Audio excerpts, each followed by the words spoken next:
आइए दोस्तों, शुरू करते हैं एक नया सफ़र एक नई कहानी के साथ। एक नौजवान लड़का सड़क पर केले बेचता था। एक दिन जब वो केले बेचकर कुछ बचे हुए केले वापस घर लेके आ रहा था तो एक कमज़ोर बूढ़ा आदमी इसको मिला। बूढ़े आदमी ने लड़के को कहा, क्या मैं कुछ केले मुफ्त में ले सकता हूँ? मैं बहुत भूखा और थका हुआ हूँ। नौजवान लड़के ने अपने केलों में से चंद केले निकाले और उस बूढ़े आदमी के हवाले कर दिए। लेकिन बूढ़े आदमी ने मुंह चढ़ाया और कहा, आह नहीं, ये पके हुए नहीं हैं, मैं इनको कैसे खाऊंगा? लड़के को बूढ़े आदमी के रवैये से बहुत हैरानी हुई, लेकिन वो नरमी से बोला, मैं बहुत माजरत हूँ जनाब, मेरे पास घर में पके हुए केले मौजूद हैं, आप यहाँ रुकें, मैं जल्दी से अपने घर से केले ले आता हूँ।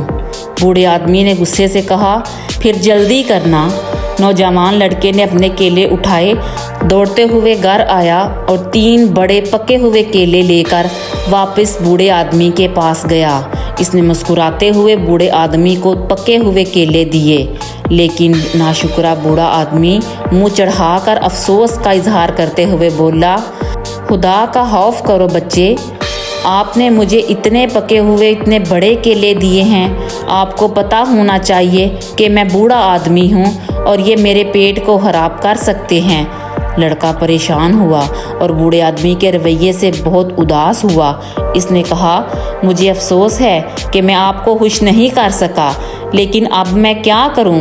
बूढ़े आदमी ने गुस्से से कहा, बस इन पके हुए केलों को वापस ले लो और मुझे इनको कल तक रखना होगा, और ये इतने पके हुए हैं कल तक खराब हो जाएंगे।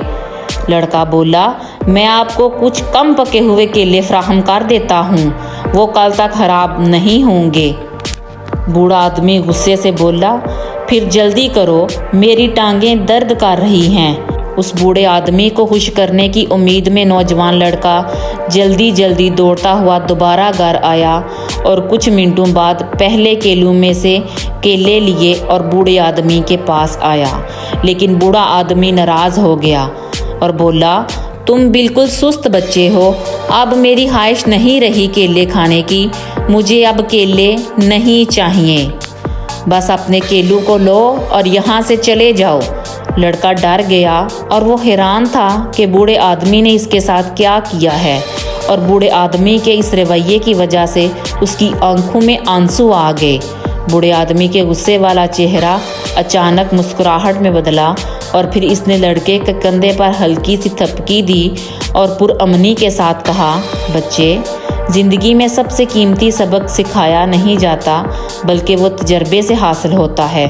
तुम्हें ये जानना चाहिए कि ज़िंदगी में लोग ऐसे ही होते हैं और लोग आपको महसूस करवाएंगे कि आप कुछ भी नहीं हो, चाहे आप कितनी भी कोशिश करें, और ये आपकी ज़िंदगी में बेचैनी पैदा करेंगे और आपके दिमागी आराम और हौसले को छीन लेंगे। अगर आप लोगों के लिए ज़मीन पर लेट जाएं ताकि वो आप पर चल सकें, तो उनको इस बात पर एतराज़ होगा कि आप इतने हमवार नहीं हो। लिहाजा किसी को खुश करने के लिए अपनी ज़िंदगी ना गुजारें, अपने आप को बनाएं और वो करें जो आप चाहते हैं और जो आपको दुरुस्त लगता है। दोस्तों, इस कहानी से हमें ये सबक मिलता है कि सबसे पहले अपने आप को अहमियत दें। जब आप अपनी इज़्ज़त करेंगे तो फिर हर कोई आपकी इज़्ज़त करेगा, लेकिन जब आप अपनी ही इज़्ज़त नहीं करेंगे तो कोई भी आपकी इज़्ज़त नहीं करेगा। लोगों को खुश करने की खातिर ज़िंदगी ना गुजारें, अपने आराम और सुकून का ख्याल रखें। मैं उम्मीद करती हूँ कि आपको आज की कहानी बहुत पसंद आई होगी। आपको आज की कहानी कैसी लगी ये कमेंट्स में बताएं और मेरे अकाउंट को सब्सक्राइब करें ताकि हम हर रोज़ एक नए सफ़र, एक नई कहानी और एक नए सबक के साथ मिलते रहें। तब तक के लिए अल्लाह हाफिज़।